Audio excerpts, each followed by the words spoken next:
7 o'clock. We'll call the meeting to order. Clerk Slater, please call the roll. Trustee Rissy, Here. Trustee Nordhook, Here. Supervisor Lesperance, Here. Treasurer Corstange, Here. Trustee Norddyke, Present. Trustee Shipley, Present and accounted for. Clerk Slater present. Please rise for the Pledge of Allegiance.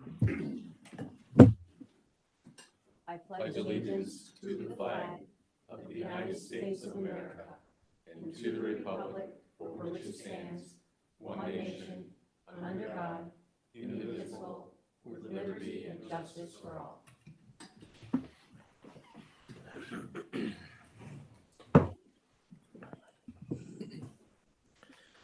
Make a motion to approve the agenda. Support. It's a motion by Trustee Rizzi, supported by Trustee Shipley to approve the agenda. All in favor? Aye. Opposed? Motion carried. Article 4, is there a motion or discussion to approve the Township Board meetings from June 10th? I make a motion to approve the minutes of the Township Board meeting from June 10th, 2026. Support. It's a motion by Trustee Shipley, supported by Trustee Rizzi to approve minutes. All in favor? Aye. Opposed? Motion carried.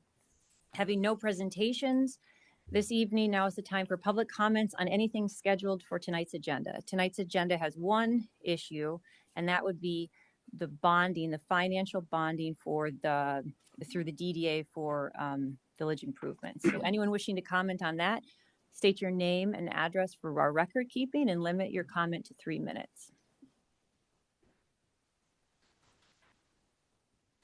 Is there anyone virtually? There is not.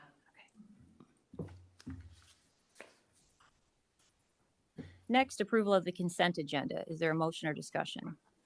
Make a motion to approve the consent agenda as presented. Support. It's a motion by Trustee Shipley, supported by Treasurer Corstange to approve the consent agenda. All in favor? Aye. Opposed? Motion carried. Article 8, financial actions. Is there a motion or discussion to approve the invoices scheduled to be paid tomorrow? Make a motion to approve financial actions. Support. It's a motion by Treasurer Corstange, supported by Trustee Shipley to approve tonight's financial actions. All in favor? Aye. Opposed? Motion carried. Having no unfinished business, Article 10, our first and only item of new business, Resolution 026-2026. Consider a resolution to publish notice of an intent to issue municipal securities. And just as a brief introduction, this has to do with village improvements that are being handled by or run by and also financed by the DDA. The DDA is the Downtown Development Authority. The DDA is a specific section of the township where it's TIF funding, tax increment financing, which is a portion of the taxes in that district, which is the commercial district, the village area plus up and down 28th Street. A portion of those taxes are allowed to be recaptured and reinvest in the community. This was set up after downtowns were drying up or doing really poorly in the 50s and 60s when people shopped at malls and expressways. So anyways, this tax increment financing allows the DDA to recapture and spend a portion of that tax dollars back in the district. The catch is it has to be reinvested on only that specific area. You're not allowed to spend it for other purposes. And it's to revitalize that specific area. With that being said, the DDA has this, we've talked about it, but it's a larger goal of reinvesting in the village area specifically. That was based on the strategic plan, community feedback that we received in 21, 22, the strategic plan being final in 2023. The top priority of residents was to create or at least improve upon a village area. So in that way, the DDA has taken it upon its role because it has the funding to do different types of improvements within the village area. Part of that is updating the zoning. Part of that is a facade improvement program where there's a match available for certain types of improvements. And then the third would be public space improvements. And that's where the DDA directly would fund different public space improvements throughout the DDA area. The biggest being the Tuffy tear down and expansion of Tassel Park. That's the largest part, as that's kind of the center of the village. But tonight deals with specifically how that happens financially, or part of that, now that we're at that stage. So with that background of why we're here, Jade, I'll turn it over to you for the nuts and bolts of the financing. Thank you, Supervisor. Just to reiterate before I get started, what's on the agenda tonight is exactly what the supervisor said. However, this is just the resolution to publish the notice of intent. After tonight, if this is approved, it starts a 45-day referendum period, which is where we can take public comment, and the actual authorization to issue bonds will come at a later date. So I'm going to go through a presentation, and also with the help of Lorna from our finance department. We also have Scott Hogan, legal counsel, and Steve Burke, who you appointed 2 meetings ago as the financial advisor. So if I misspeak or if I misspeak at any time, is that a word? They're going to correct me. So I put together this presentation that I'll show you now. We'll go through it. It's very high level, but I think it explains the process. We'll lay out some timelines. I started with an executive summary. I think the supervisor covered most of this. I'm not going to sit here and read it all, but it does give a little bit of the background. It talks about the process. We'll provide strategic investments in parks, infrastructure, community assets, and support economic development throughout the district. And then the following is going to provide an overview and review of the process and illustrate the financial outcomes. And as we move through this process, legal counsel and the financial advisor will be consulted every step of the way. This is not something that myself or Lorna will do on our own. Not to say that Lorna is not capable. We have summarized the projects into 6 major project categories.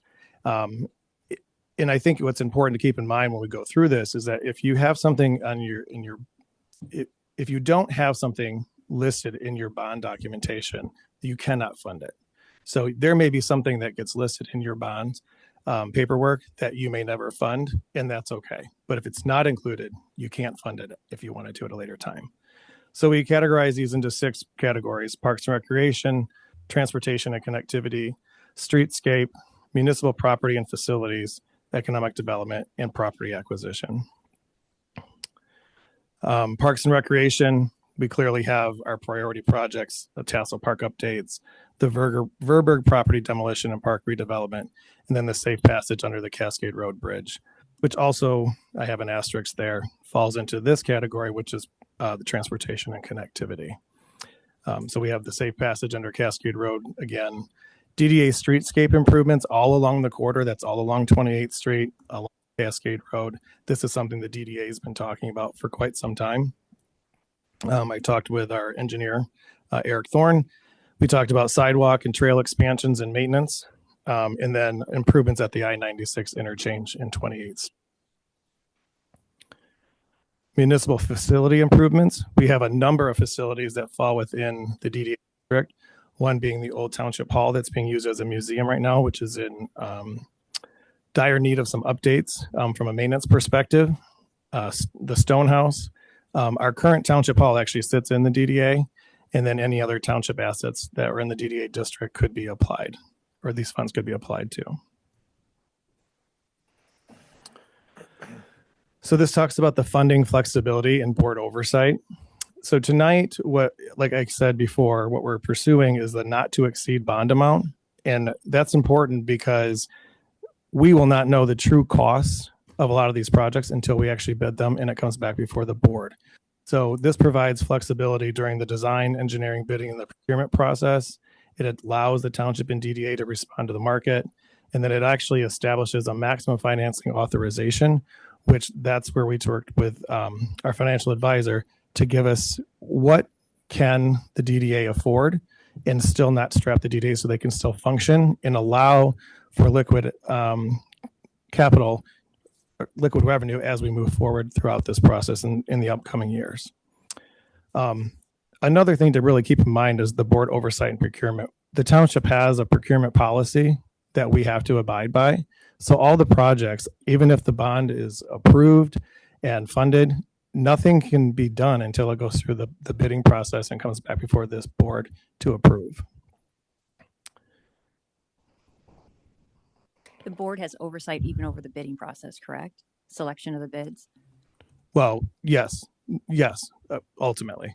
vendor selection, Yeah, I mean, the board would come back. or at least the DDA. Yeah, the staff would come with a recommendation as we do anything else to the board with an administrative recommendation. So I touched on this a few minutes ago, but project prioritization. Obviously, the three priority projects are the Tassel Park improvements, the Verberg property redevelopment, and the Cascade Road pedestrian connection underpass. These were decisions made over the course of the last few years that we clearly need to do something with the vacant properties.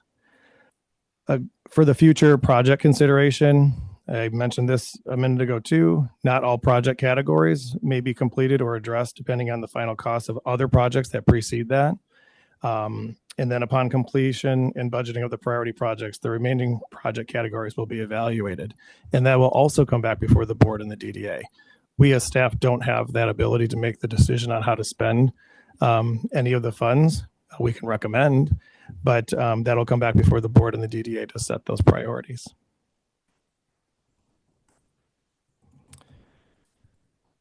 So this is the budget funding summary. I'll jump to the bottom line and then I'll work from the top down. So when we worked with our financial advisor, when you look at the debt service that the DDA can handle and still operate, the debt service on an annual basis can support a $17 million bond. And then I broke that down here. The DDA reimbursement for the Verberg's purchase, I believe it was last December. There was a resolution the board passed to, they passed a resolution of reimbursement so that the DDA could actually fund the purchase of Verberg's, but out of the bond proceeds, they would be, their fund balance would be replenished. Tassel Park, and actually the $2 million was the purchase price for the property. That's without any of the environmental or the incidentals that were also put into that property that were also funded by DDA. But for the simple budget that we have here, I did not include that. Tassel Park improvements, Verberg redevelopment, and the Cascade Road underpass. We have the largest number on here, which is $10 million. The future DDA street, and then the rest of these are actually items that will be prioritized after the priority projects have been done and the reimbursement has been taken into consideration. So we have DDA streetscape improvements and landscaping at $1.5 million. Municipal facility or infrastructure improvements or additions. That could be any building improvements, utilities, placemaking projects. So if we did any sort of public-private partnership, that could be included in there. Could that include, Jade, that the big parking lot in the Chowhound Foaling Dollar Tree Plaza area, if there was a public-private partnership to improve part of that It could, with a public benefit? depending on whatever the agreement was between the property owner and the township. Connectivity improvements. This could include sidewalks, cross access, and roads. And then there's bond issuance costs or contingency. There's always a cost of doing business. So that total is estimated about $17 million. I think it's really important to pay attention to the bottom. These are estimated numbers and will be finalized with the proper bidding and board approval. When proper bidding and board approval have occurred following the township's procurement policy.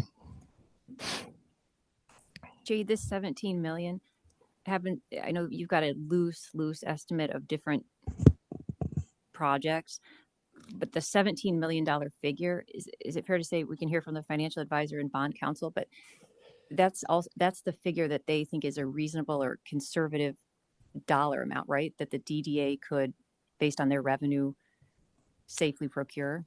I wouldn't want to put words in their mouth, but I think it's debt service that the DDA can actually afford to cover. Yes. And that's one of the things they looked into, right? Was how Yes. much, what's an appropriate amount for the DDA to bound out at? Yep. And I think if I can proceed to the next slide, I can go through what this actually looks like for the DDA budget and taking into consideration this debt service amount. So if I just let you talk, you're literally going to get there in about 1 minute. So currently the DDA has an annual revenue of about $2.2 million, which is a very large amount for a DDA. The bonding of the 17 million would still allow for all of the following: a operating budget of approximately $700,000 that would cover their salary, wages, benefits for any employee that we have out of the district, any pet projects that we may have, the landscaping that everybody likes to see on the bridge, anything else that would occur in the district that currently is occurring could still happen. It allows for the debt service payment for the current bond issuance. Right now, there is still a bond that the DDA has, and I believe that goes back to the purchase of the Tuffy site. That is to be paid off in 2030. So we only have 3 years left on that. It allows for the debt service payment for the new bond issuance, the one we're talking about tonight, of about 1.1 million. And then this still allows for other special projects or the cost share allocation of 400,000. During the budget process, you hear Lauren and I talk about this cost share allocation, which is where any of these dedicated funds pay back the general fund for services that the general fund performs for them. That is $400,000 that can be used for that. So if you do some math here, that if you take the 700,000 and the 400,000, it leaves you over $1 million to still operate the DDA as a normal operating fund for on an annual basis. And these are estimates based upon the length of the bond. And again, all allowances and revenues are projected estimates at this point. Jay, can I ask you a question on that slide? Yes. When you say allows for other special projects or cost share allocation of 400,000, that per year? Yes. Yeah, this right here is kind of a snapshot of a 1 calendar year. Yep. Oh, thank you. Is that a typical annual revenue for DDAs? Okay, that's on the middle, low, high. I would say it's probably, my experience, it's high. From what But I it depends on the district. So they're so unique, right? So it depends on how they were established, when they were established, and how big they are, and what kind of community they're in, because there's a lot of factors that go into it. I don't know, Lorna, if you have a different experience on that. Okay. How long is the bond? 20. We're looking at 25 years right now. Is that pretty typical? Or is there anything will you guys go? Is it responsible? Okay. Happy to jump in. My name is Stephen Burke. I'm with FCI. So we're the municipal advisor to the township, which means we're your fiduciary. So we have a legal obligation to only act in the township's interest. Our job in this is to help with these exact questions. This is all we do is finance projects. The answer to the question is yes. So the typical bond issue in Michigan is anywhere probably between 20 and 30 years, depending on the assets that you're financing. So longer life assets, you can borrow for longer periods of time. Shorter life assets, you will borrow for a shorter period of time. And then what you end up doing is blending. So in this case, if you have some roads and then you have some buildings may be 50 years, roads may be 15, you blend that together. So you're not paying for assets, not paying debt on assets that you're already refinancing and have to finance again in 15 or 20. Thank you. You can stay there if you want, but you don't have to, but we'll probably have more for you. Absolutely. Oh, can you hit the button on the microphone so it should be green? There you go. I only have 2 more slides, and we can turn it over to the experts. So I wanted to quickly run through the next 2 slides. Are going to look very similar, but presented a little bit differently. But this is the process that we're presenting. Here we are tonight on the 24th of June, looking at the intent to bond, presenting the intent to bond resolution. If that is approved, tomorrow starts the 45-day referendum period. And then the next step would be the DDA board action to actually pass a resolution to fund the debt service and sell the bonds. Actually, I take that back. I've got that back. I can't read my own slide. The DDA is going to pass a resolution to fund these bonds out of their revenue because the bonds are going to be taken out in the township's name. The bond authorization resolution will come later after that step is done. And then we have the bond issuance and then the project delivery. So I did assign some dates. Again, these are tentative, but we are, except for the first one, sitting here tonight with the presentation of the intent resolution. And we would notice the publication. The DDA resolution to fund the debt service, we're targeting July 21st. The bond authorization resolution, ironically, those meetings fall in the same week, so we would present that to the board on July 22nd. The 45-day public referendum period ends August 26th, and then we have 36 months to complete all the projects and expend the bond dollars. And I just wanted to end with some of the community benefits of taking on this type of debt. We do get to improve infrastructure. We do get to expand our recreation, create some economic vitality, local business support, preserve our public assets, and then obviously there's enhanced quality of life for our residents. So with that, I know that was really quick, but I'm here to answer any questions as well as the experts.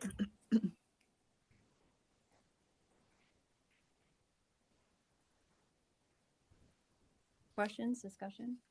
I think it's what residents have been asking for. They've been asking for us to, when are you going to develop Duffy Park? When are you going to develop all the things? And so I think it's good to get going. And I just have a comment, I guess. I think that one note that you had made is the Tuffy bond itself was made what year did that go in? Do you remember? I think that was 10 years. If I'm not mistaken, I think it was 2020. Yeah. So I think that that's part to me that is difficult in the political process is to have in 2020 a board completely different than this one made a decision to purchase a property adjacent to Tuffy Park or to Tassel Park to expand that park and to make a larger community gathering place. And their vision might have been slightly different because it was almost 10 years ago. But I think it's important to just think about that, you know, every 4 years a board can turn over and so many times the ship gets changed so much and so drastically, and to know that they had a vision to purchase this piece of property. And then we also purchased the property across the street, which was part of the vision as well. And I just think that this is something that the community has known about for that long and has anticipated, like Sue said, for that long, the development of those properties.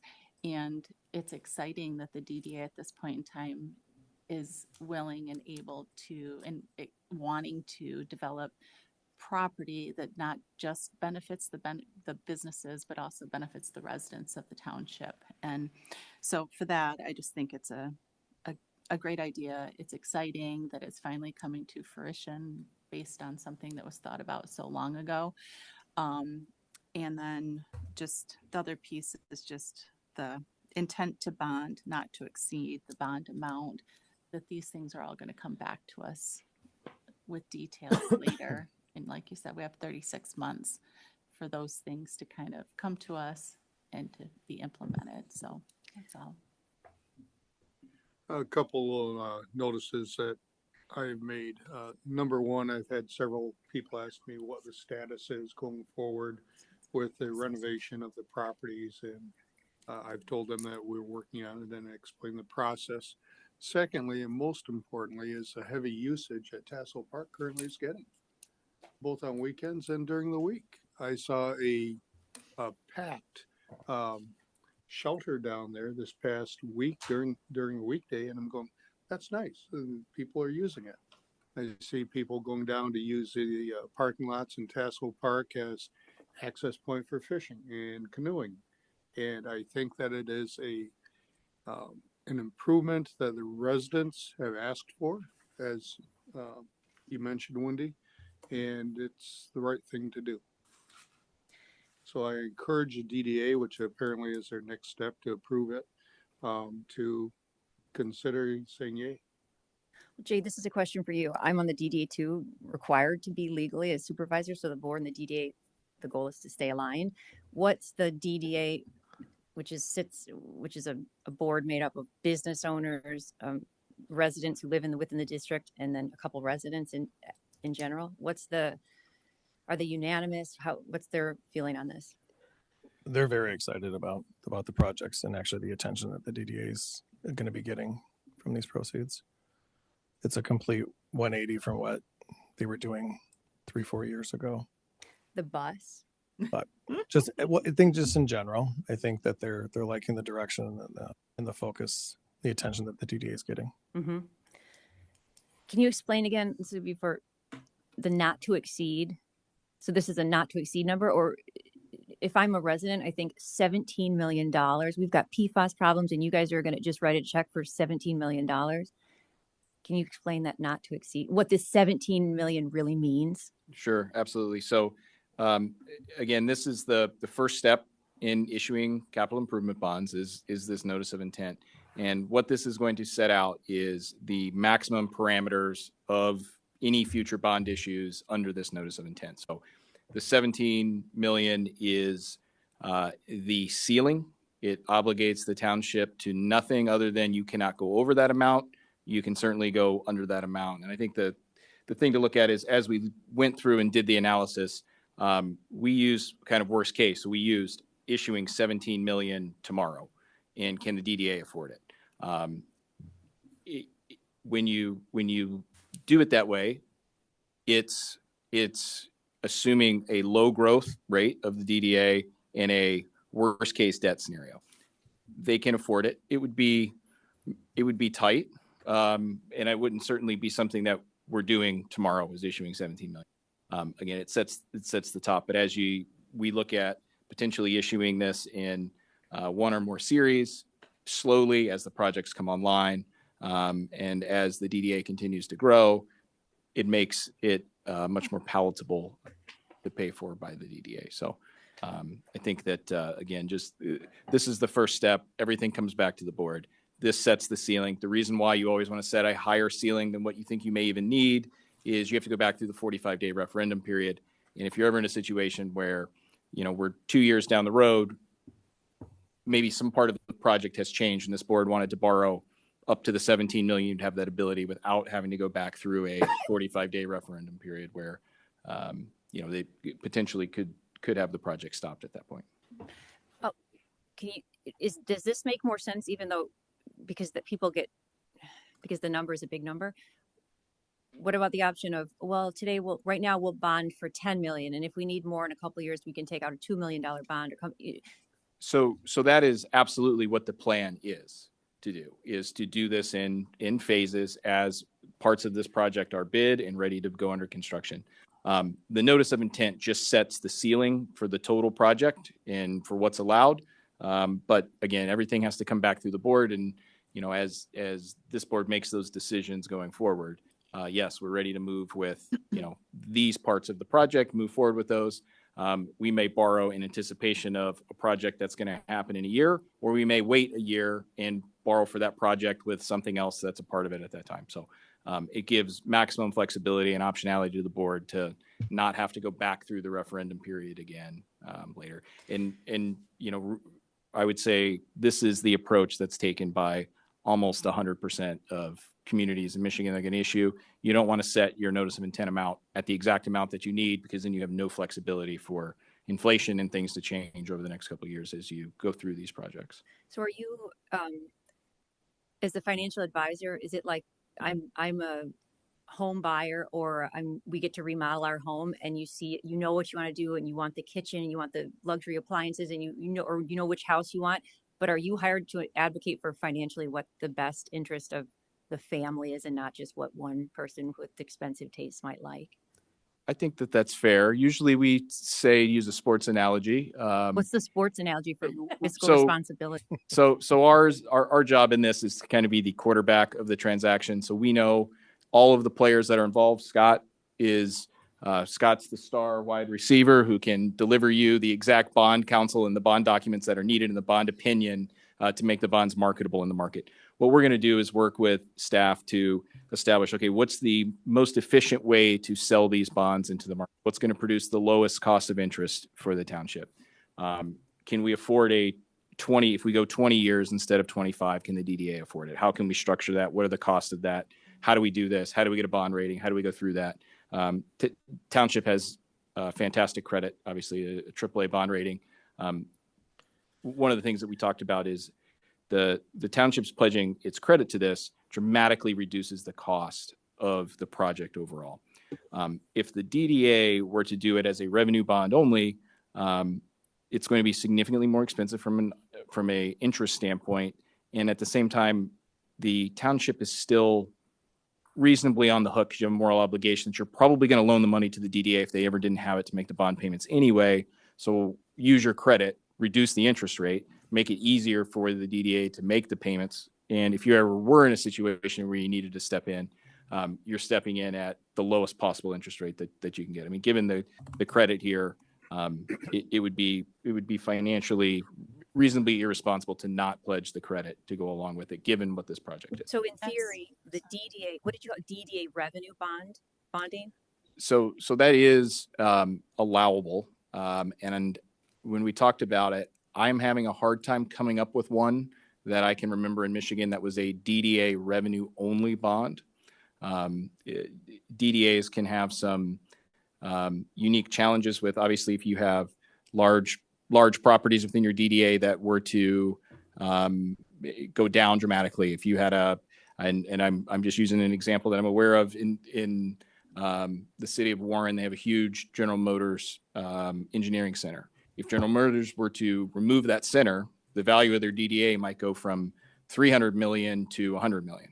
And then they would be left with a situation where they wouldn't be able to make revenue bond payments. Because the city backs it with their credit, that makes them marketable to the market and allows you to use you have a AAA bond rating. It doesn't do you any good if you're not using it. It'd be like having perfect credit and saying, well, I don't want to borrow any money, but brag about you have perfect credit. Well, it doesn't do you any good if you're not using it. So in this case, I mean, I think this is it's a no-brainer that the township would use your credit rating that you have to reduce the cost of this project dramatically. But in theory, and it's happened before where boards, the people that sit on the board go sideways with the people that sit on the DDA. And in theory, the DDA can go out and bond, have the statutory authority, is this accurate to say? They could go out, bond for DDA projects without board approval. Well, I would have to ask legal on exactly how that flows through. But it would be, not that we want to do that. It would be the way edge case, and it certainly wouldn't be with large. I mean, so if you were going to get if the DDA needed a new truck lease, so a $50,000 lease for a snowplow or whatever it is, just any kind of piece of equipment, that would be something that a DDA would do potentially on its own. It would be a major exception in Michigan to see a DDA do a bond issue of this size with just the DDA revenue. And I can't think of one that I've seen, at least in the last 5 years, that comes to mind. And none of this bond financing DDA that uses tax dollars captured within the district that then is required to be reinvested in the DDA district. Does this have any effect or change the balance at all of our general fund dollars? And does it detract at all or take any funds away from different services like fire, public safety? This is all within the DDA, correct? That's all within the DDA, correct? The plan, yes. Jade, you had mentioned earlier that there's another bond that we're paying on that ends in 2030. Mm-hmm. Do you or Lorna know what the annual dollar amount of that is? 96,700. It was in the slide about what the DDA's money would. Yeah, I just put it back Okay. up with her. Yep. And Got it. You're right. It Thank you. It's either And Tuffy then- or it could be, do you remember, and this may not be, but the major road improvements that were done on Cascade Road? It's been a while now. The supervisor, it was to buy out the business lease. Oh, okay. There was a tenant in the Tuffy building That's right. and we bought them out and the DDA covered the cost. Yeah, I but don't we think didn't that's, bond that. we So- didn't bond that Yeah, out. It the was bond was for when you guys bought the purchase process. of You property. you actually bought them out with cash. That's okay. Nope, We- wrong, sorry. Okay. And then my other question was, what kind of rate do you think we would get on this?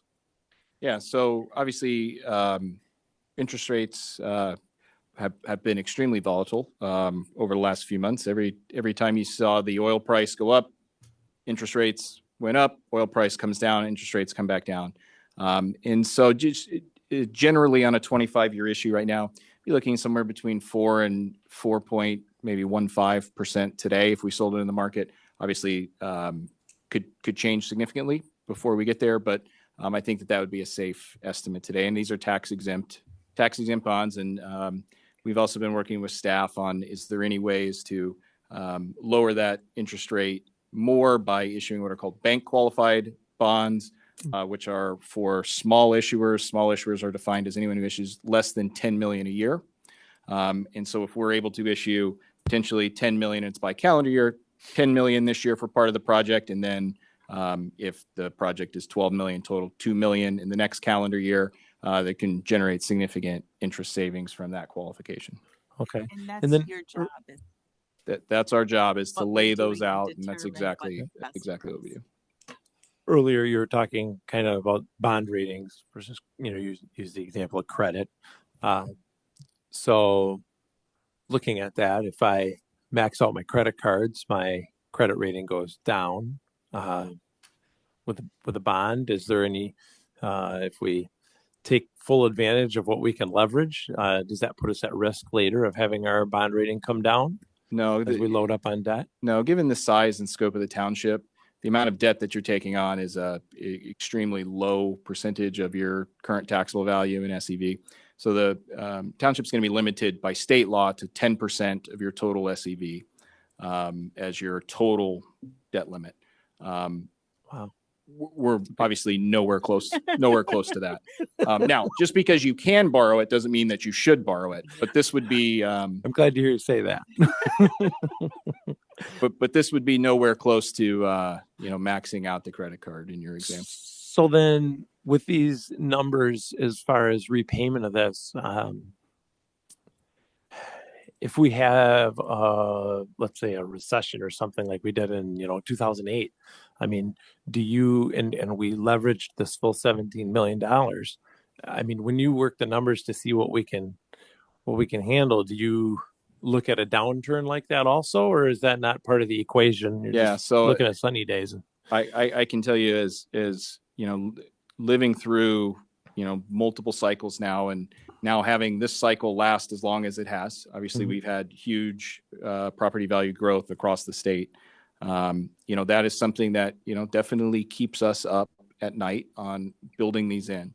So when we do look at it, we want to build in maximum conservatism when we build in growth assumptions, interest rate assumptions, and in this case, again, borrowing 17 million tomorrow, can we afford it under the current model? Yeah. Is it tight? Yeah. Would I feel super great about doing that tomorrow?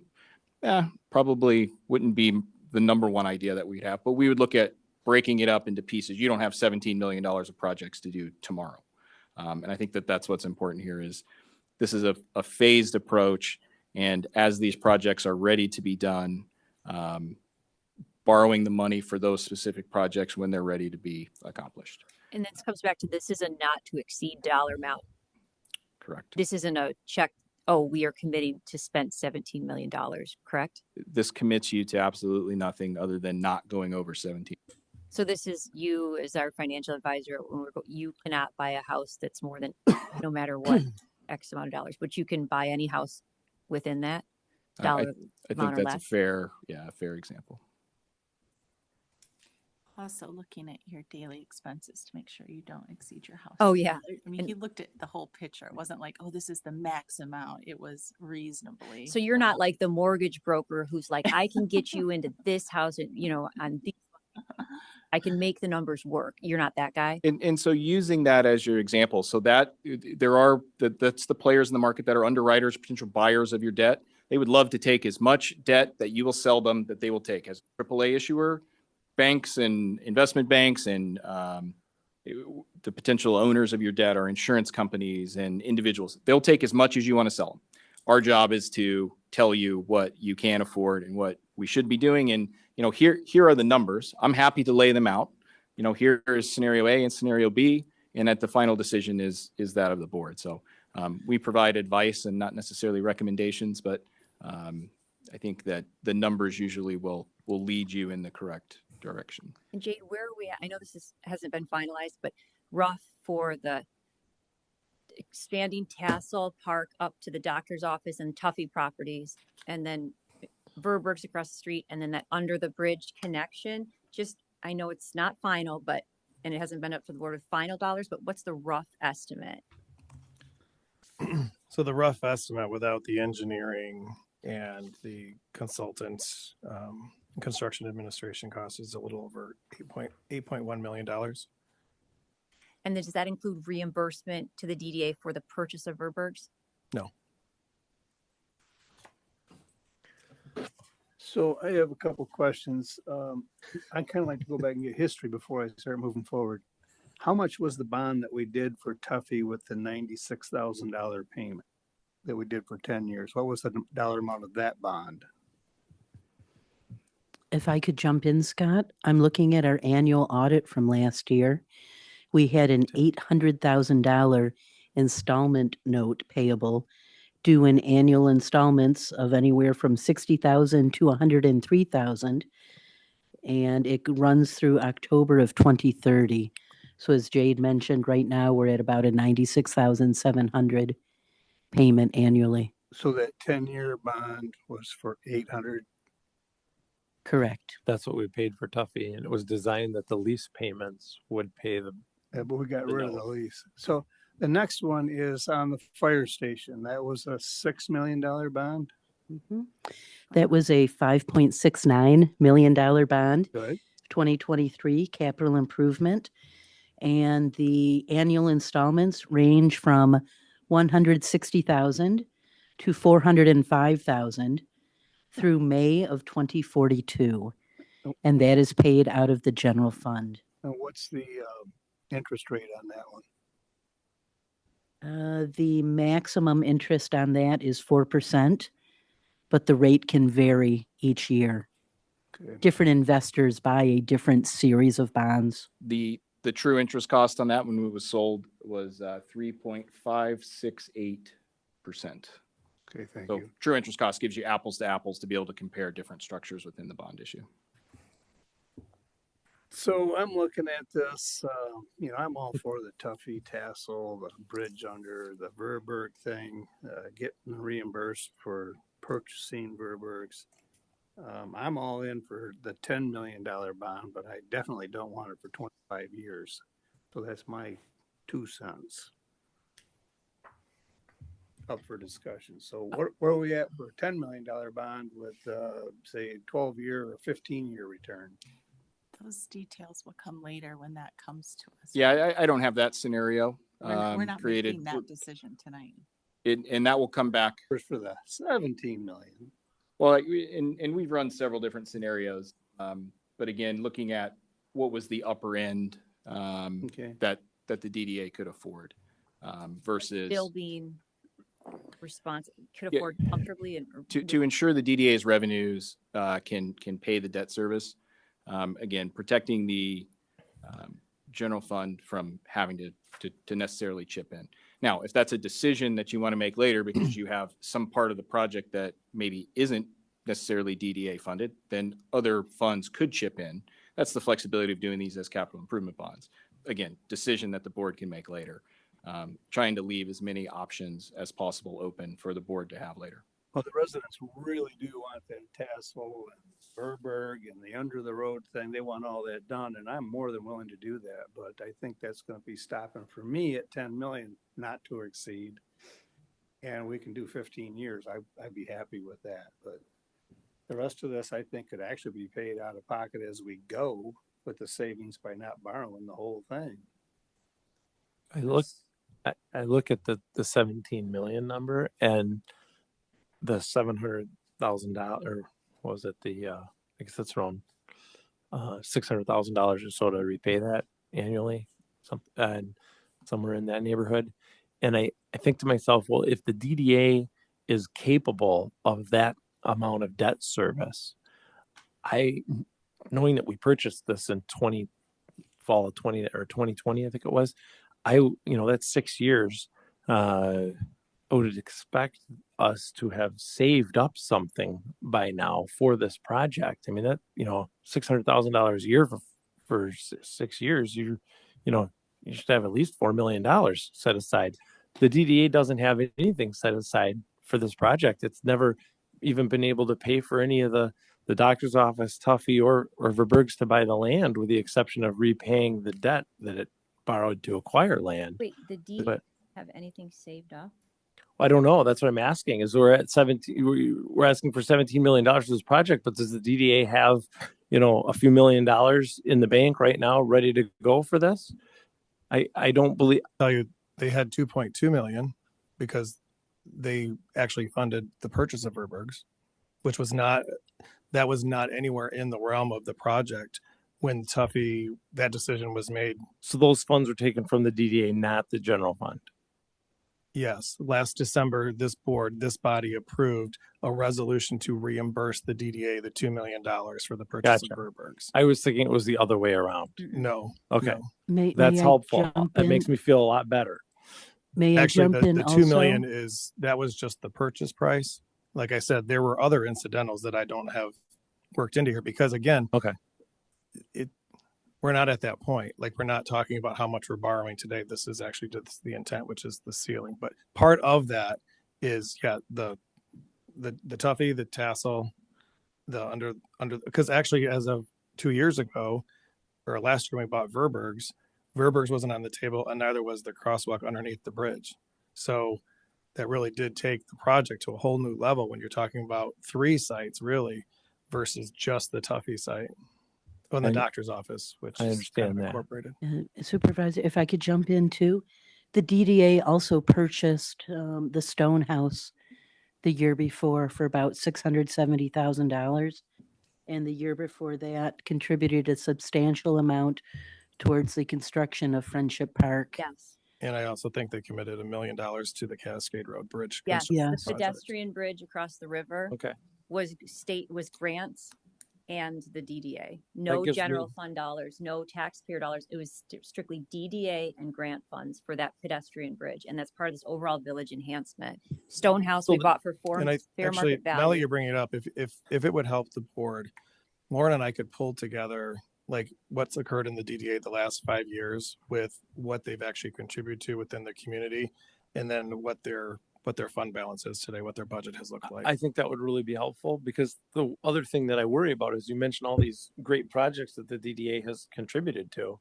My fear is that we will be handicapped for 25 years of being able to have them contribute to those types of projects. But That's part of this big project. When you just said, I wonder what they have in the bank account to fund towards this project, Mhm. the pedestrian crossings over Cascade Road, the Stonehouse, all of that is part of this big, huge village improvement project of theirs. So they have contributed, they had the money and put cash towards it. Right, but if we strap the DDA with this debt service, I don't in think we're 10, 15 years, when we need to repave something, or, my concern is that the DDA won't be in that flexible position to throw some money out there. To I- solve what is the You read- purpose? wait, What is hang the on. purpose If you of go the back to DDA? the slide that Jade has up in front of us, it shows that they still have $400,000 every year for special projects and cost share allocation. This is showing that they can pay for everything that they currently pay for on the high end, including this debt service, and they still have $400,000, which is a huge amount That's for a good them number. to. It is. I mean, you know, The whole point two is and a half not to, the years, whole they have point is another not, $1 million. I not mean, to strap the DDA. right. The whole idea is that this is not strapping the DDA. This is actually comfortably allowing them to fund these large vision projects that have been part of the DDA's vision for a very long time. Before 5 years before that, in the previous leadership, millions of dollars were spent on that bus, and the bus brought people in from Kentwood primarily to Meyer and what's the other place? Meyer and Walmart. And the whole point of a DDA being created was to revitalize downtowns that were dried up and desolate because of the giant big box stores and the way people changed shopping. So how ironic is it then that past leadership decision makers was literally funding the bus to bring people to the DDA and Walmart? It's like there was no vision. This is all part of the bigger vision. And the reason we have $2.2 million coming back as a portion of the revenue recapture all within that district is because we're fortunate. One of the good things about 28th Street is that the DDA district extends all the way out to Patterson, but the businesses have different needs and different goals. Village, well, primarily everyone wants to do well and be safe and be happy, but their needs are different. And all those businesses that help bring in money that are along 28th Street, the DDA and the Township Board collectively have worked hard to address those concerns, which were public safety issues from those hotels, a black hole for crime and stuff like that. And we did proactively adopt that hotel ordinance, Foster Swift, Mike Homier, to be on the front end of that instead of just throwing police dollars at it. And we also did enhanced patrols. So the business owners on 28th Street are super happy and grateful that their big concerns have been addressed. The flip side is now we can focus on when we finally got the rapid off our back and freed up that expensive project that didn't benefit local businesses. We've taken care of the public safety concerns as best we can with those hotels and the expressway stuff to put into this village core the benefits of doing it upfront, but still fiscally responsible. The benefits are going to be short-term and long-term and reverberate beyond the village to residential property values, further out business property values. And just, I don't think, I see how that number, you think, oh, you don't want to strap the D, but the whole point of the way we're doing this process and being transparent about it, and this is a not to exceed no matter what number, not committing us to anything, is to do exactly that, not strap the DDA. Make sure that whatever we do has the most bang for your buck, a big impact, but that's still responsible. I think the $10 million not to exceed would do everything you want to do down in the village area. And it still gives us 24 years to look at another project. What's This the is DD ridiculous to what's put the this kind of 10 money on the hook. Wait, we're not. That's the whole point, Timmy. But you are. No, it's not. It's a not to exceed. We're not committing a dollar. Well, You then don't- just do 10 million and not worry about not to exceed right there. Then you're not committing any of it. If you did a not, Tuffy tassel is important to the community. It's important to the village area. Let's get that done. If 5 years from now or 10 years from now, we need more money, this one will almost be paid off. I'm not seeing the 17 million not to exceed. Scott, right? Steve. Steve, I'm sorry, Steve. It's okay. How is your firm compensated for this process, Steve? Yeah, we're compensated by the value of the bond issue. Mhm. Our fee is calculated from that. The difference in our fee for 10 million. Oh, that answers it, but let me ask you another Sure. follow-up to that. So if the bond is more, you get paid more. Is that accurate? That is typically how all financial advisor I'm bond asking how counsels. you're paid. And Is that how you're paid, Steve? It is absolutely. Thank you. But we I have I have no further questions. we have a Thank you, Steve. strict fiduciary duty that I'm on the hook personally for. If I give you any advice that does not put the fiduciary interest of But your wallet benefits if we get more, right? almost immaterially with But the it way that does. we But structured it the. slightly, it does, right? But your a little wallet, bit. doesn't benefit from a not to exceed amount that this board decides not, we haven't gotten to the bound amount yet. Just Yeah, a little bit, right? I don't, I have zero, my job is to help you to borrow the correct amount. Hey, so Steve, if we borrowed Steve, tonight, 17 just a second. We're talking about not to exceed dollar amounts. You're not gonna get. Do you get more money if you have, based on the larger not to exceed or the actual bond amount that's taken out? We are only compensated on the bonds that are sold. So if we approved this ceiling of 17 million and we decided to leverage 10 of that tomorrow, and you were able to lock it at, I think you threw out a number, something like 4.1. Let's Let's just say hypothetically, let's just use around 4%. Okay, let's say it's 4%, and then a year down the road, we go to grab another 5 or 7 or whatever the number is. It's not at that same percentage rate. It's at whatever the It'll current be at rate the is at that prevailing time. market right? rate, correct? Okay. Yeah, correct. There's no way to lock the rate for the whole amount now, but only bond what we need or what we're. And not for this amount, and not that would be something that would be a really a financial product that would make sense for the township. Okay. You're borrowing at a tax exempt fixed rate over 20, 25 years, 30 years, whatever it is. That is, your bond payments from the day that you award those bonds for the next 20, 25 years, whatever it is. You know them at that point. What you're describing would be much more complex financial product that would be more typical of, extremely large municipalities that think big cities, New York, Chicago, Miami, those kind of places that would use those kind of financial products. You have the unique ability to borrow at a, very low fixed tax exempt rate. Thank you. I think I'm leading in the same field as Timmy here. I think you'd have the money to make all these other projects if you just didn't borrow it or didn't have to make these huge payments. You'd have the money to do it.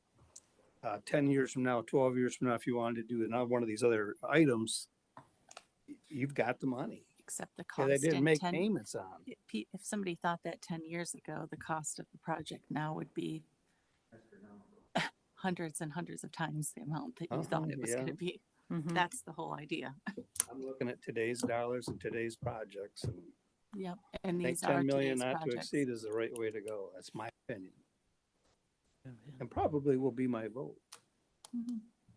Of course. Lorna?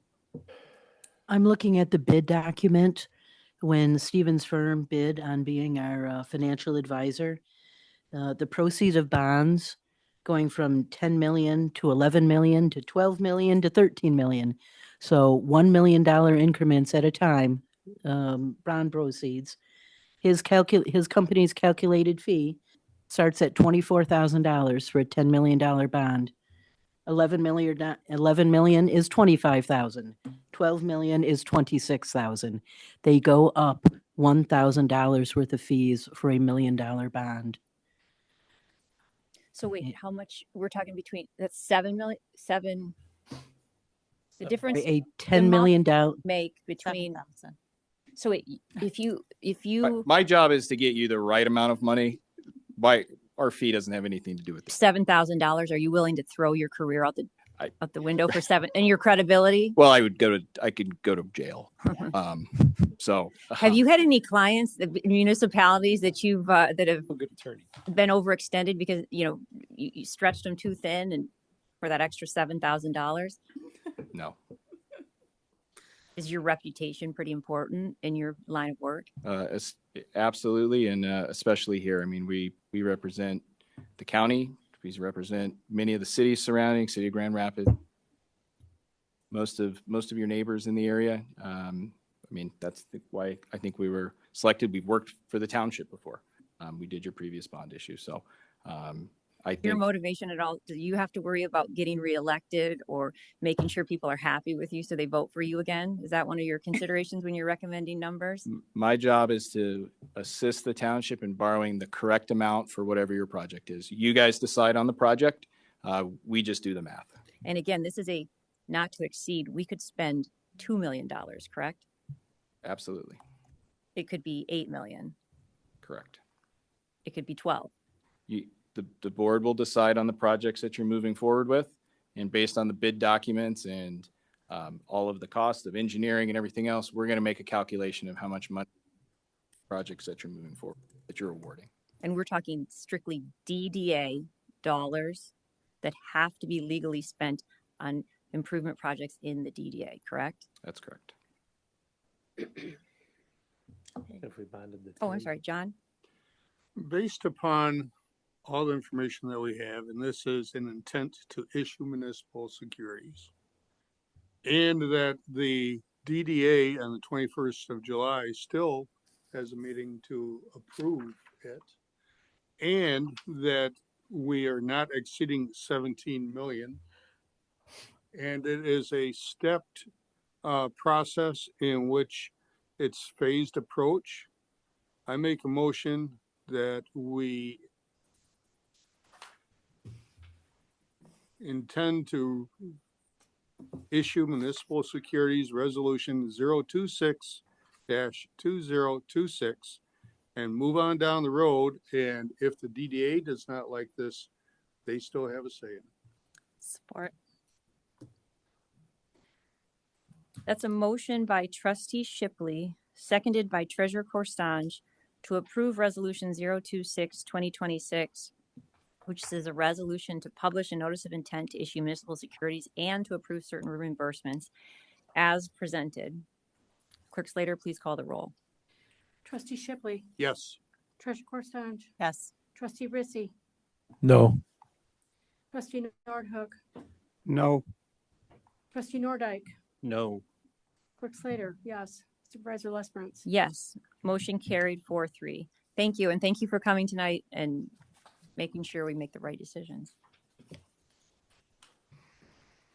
Having no further new business, now is the time for public comments. Comments are welcome on anything, whether it was on tonight's agenda or not. Again, 3-minute limit for the fairness of everybody in the township. Good afternoon, everybody. My name is Kenneth Terry. My wife is here with me today, Regina. We live directly across from the park. Nobody sees all the traffic like we do.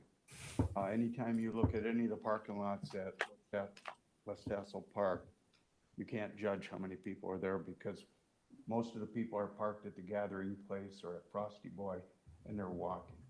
And it gets a tremendous amount of use. As far as the park is concerned, I know as soon as you start comparing Cascade to Ada, everybody starts rolling their eyes. And they glaze over and they say, we don't want to be Ada. Well, our park is the one advantage that we have over Ada. It's already nicer than the park that's on the river. You notice that we have control over the water level. That's one thing Ada doesn't. After a major flood, that place is a cesspool. Mosquitoes, dead pools everywhere. We don't have that. Let's do this park right and really improve the village core. That's what our village needs. As far as safety is concerned, you're going to be saving children's lives here. With this pathway underneath Cascade Road, you'll never know it, but you're going to save children's lives. Every time I see children waiting to cross there, pressing the button and waiting without paying attention to traffic, I cringe. At General Motors, we always stress you are your brother's keeper, and I can't rest when I see that.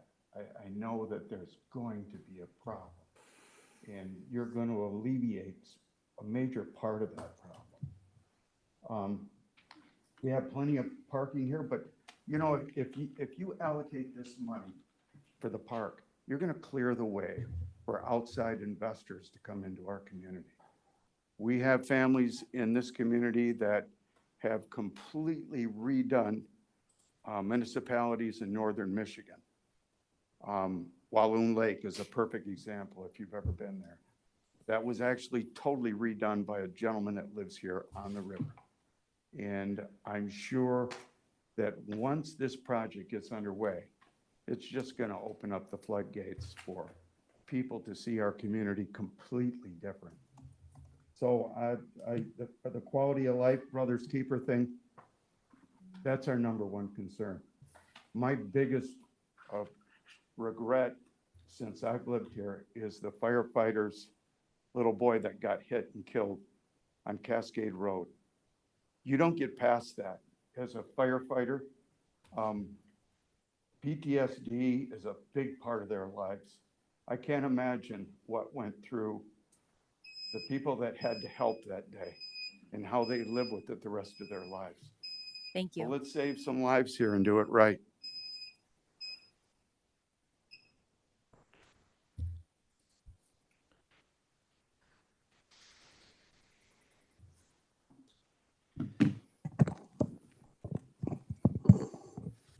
Hi there, Scott Van Solcombe again. I'm here again to respond to the email sent out on or about March 10th, 2026 by trustees Nordyke, Nordhook, and Rissy, specifically the claim of a so-called data center blind spot in the zoning ordinance. Yes, data centers were not explicitly listed, but portraying that as some kind of failure was misleading. And frankly, it looks like it was done to provoke concern and divide the community rather than inform it. Here are the facts. At the very next meeting, after the zoning ordinance passed on a not unusual 4-3 vote for the Cascade Township Board of Trustees, this board introduced Resolution 9-2026 on February 25. That resolution initiated a 6-month moratorium on all data center permits, licenses, and approvals. At the same time, you also discussed forming a subcommittee to develop a specific ordinance and handle this responsibly. Then on March 11, just one day after that email went out, this board unanimously passed that moratorium and the subcommittee was formed with trustees Shipley, Nordyke, and Nordhook. So the narrative that this board ignored data centers is simply false. The process was already moving forward and it was moving forward responsibly. What is unacceptable is choosing to ignore those facts and instead push a narrative that undermines this board, the planning commission, and township staff. That is not leadership, that is politics, and it erodes public trust.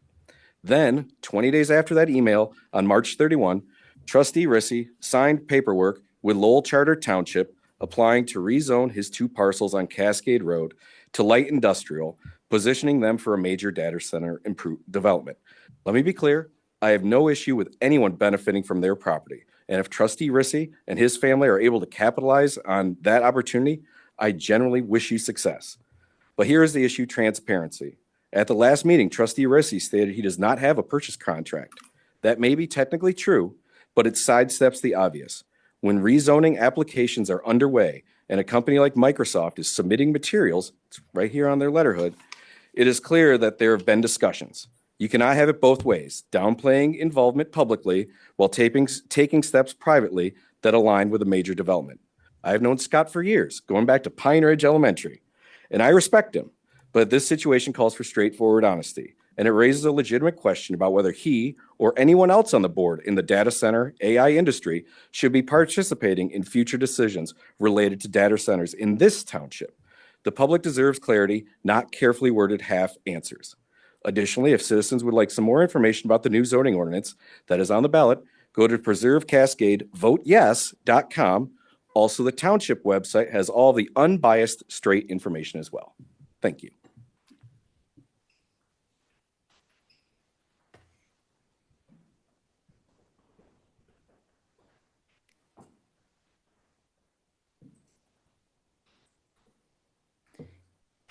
Anyone else in person wishing to public comment?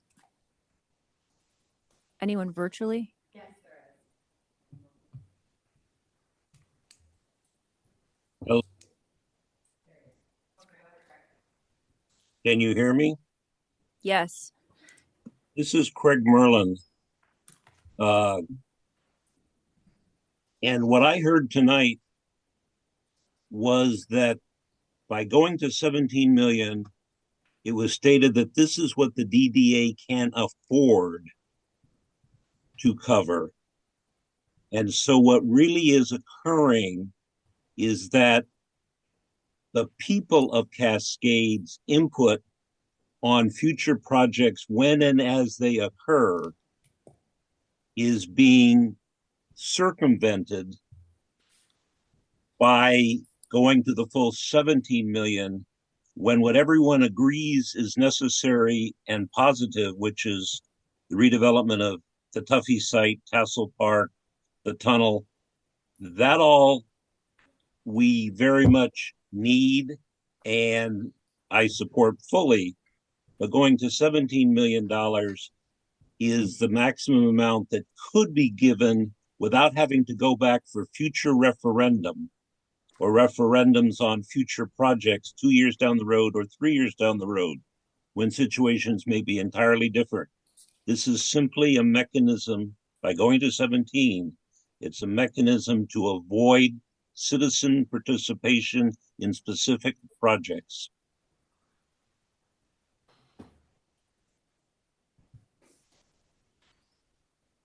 Thank you, Mr. Merlin. Anything else? You still have a minute and a half left. No, I also think it ties into the same issue on the zoning. It is unfortunate to see the board voting 4-3 constantly. It shows a division in leadership. And ultimately, what we as citizens have to do is trust the board as a whole.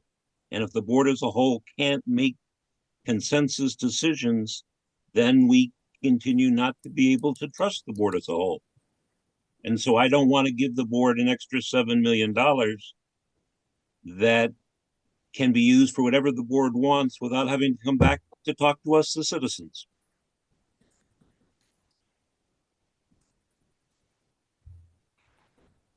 Thank you, Mr. Merlin.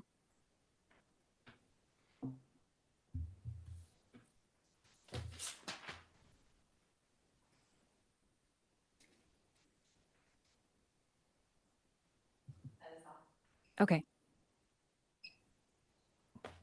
Any other public comments?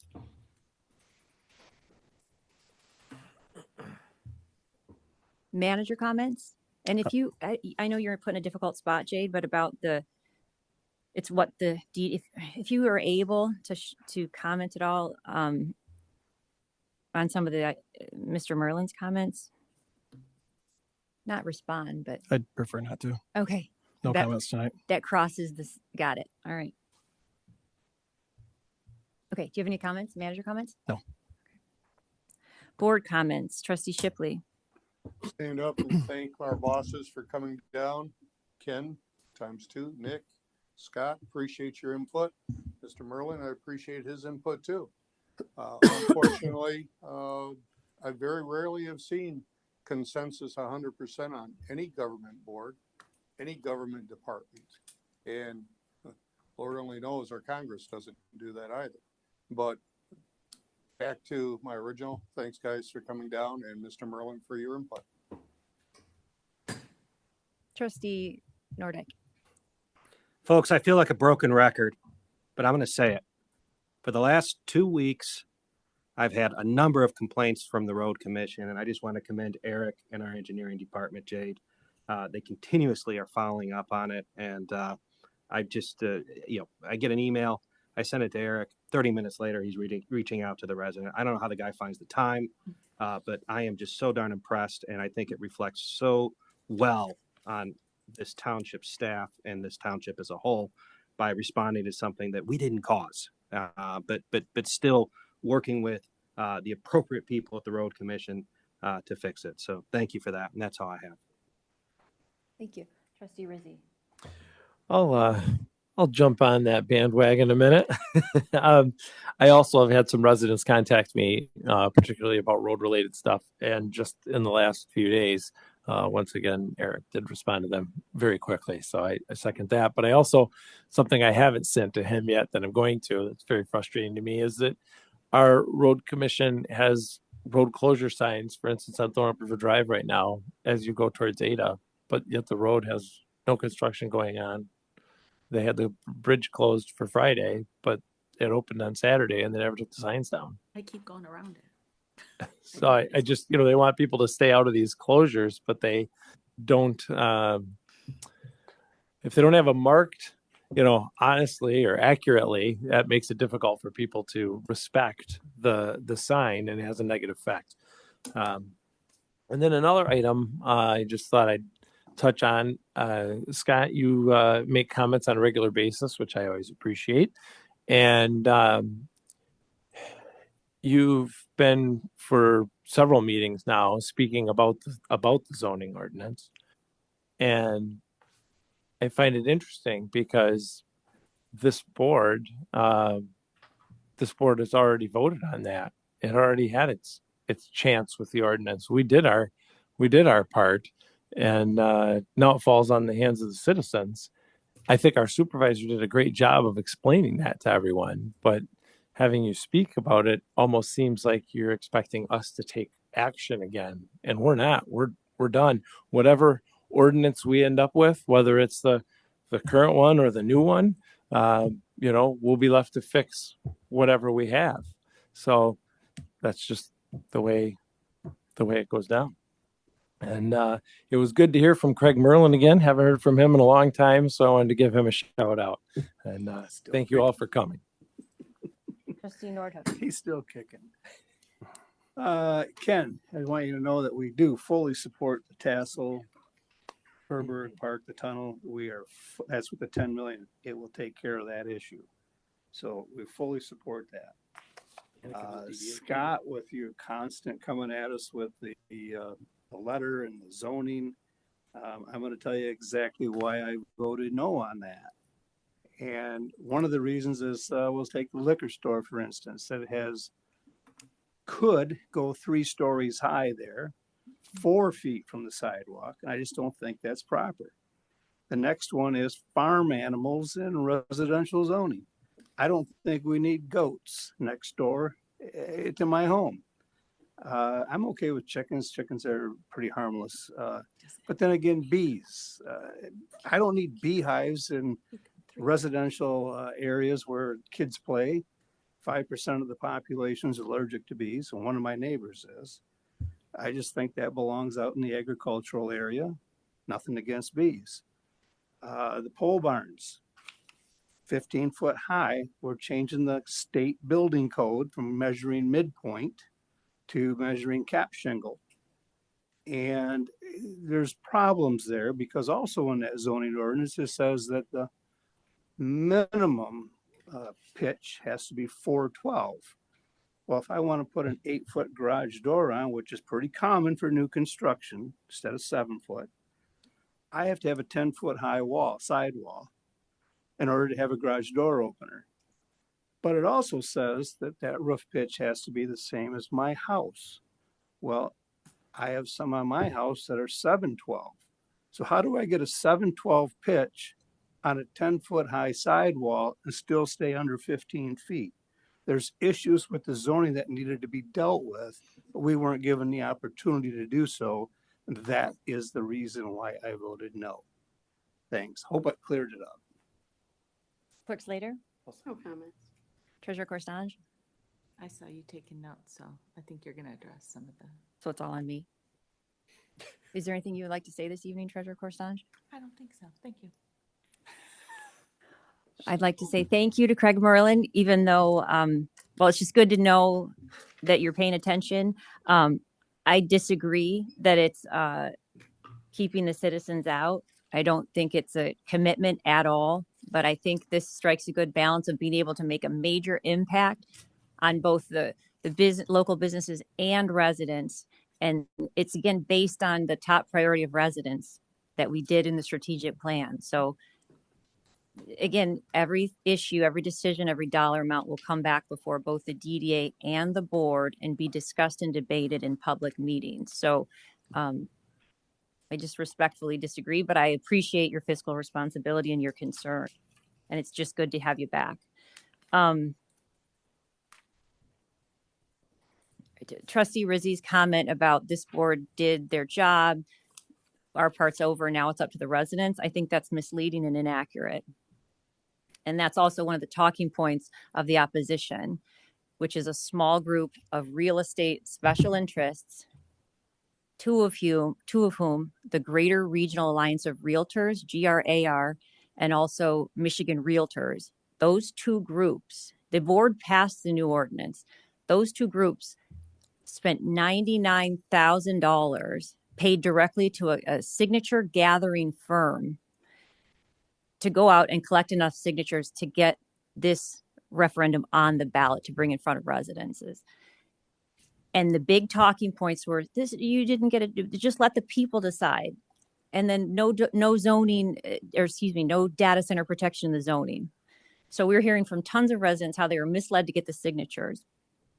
Our hands are not washed of it, because if the special interests they spent $99,000 just to get signatures professionally gathered, and another $9,900 something in a marketing firm just to get the signature people to sign. I can't imagine what they're spending now when they do that vote no mass mailing to every resident in Cascade Township. If they get their way and residents vote no and the zoning is shot down, it's not, the residents decide. 20,000 people don't get together and hash out a zoning ordinance. The way that democracy works is it comes to the 7 elected board members to work with professionals and get it done. Our current zoning is from 1989. It has leniency towards big box strip malls, subpar, narrow private roads, weird lot splits. We are under so much development pressure with a 1989 zoning that's outdated. And there are so many things about it, just process wise and improvements that are needed. There's always going to be stuff that we disagree with. You need at least 3 acres, I'm pretty sure, to have the animals. That's little stuff. The reason that the big money is coming in to oppose this zoning is all about density.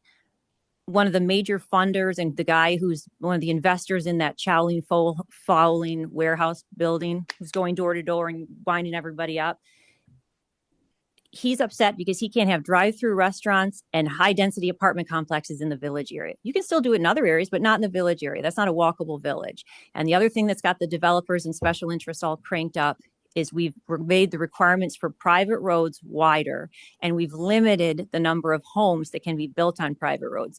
That's what this zoning is about. We need the new zoning to preserve Cascade for the residents that live here. Special interests are paying big money to defeat it based on very smooth but misleading statements such as data center blind spot and different stuff like that. So it's not fair to say we did it. Why do you keep coming back to us?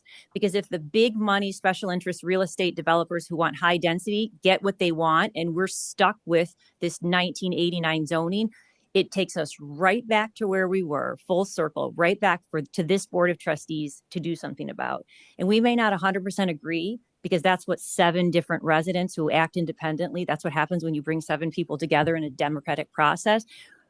But we were largely in agreement. And it wasn't until we started taking heat from angry realtors and developers and special interests, and we had 2 people cave and do a complete 180. And Scott, you were in every subcommittee meeting, zoning, 2 hours apiece, 21 plus meetings where we came up with the zoning, working with a private firm and our planner. And it wasn't until the special interest started giving us heat and coming at us and attacking us at meetings that it became such a fragmented issue. So I'll get off my soapbox, but it's not fair to say this is up to the residents now. It's misleading. And I appreciate Mr. Van Solkema at least speaking about actual facts and standing up for residents. So with that, is there a motion to adjourn? I make a motion to adjourn. Second. We're adjourned. Or all in favor? Aye. Opposed? We're adjourned.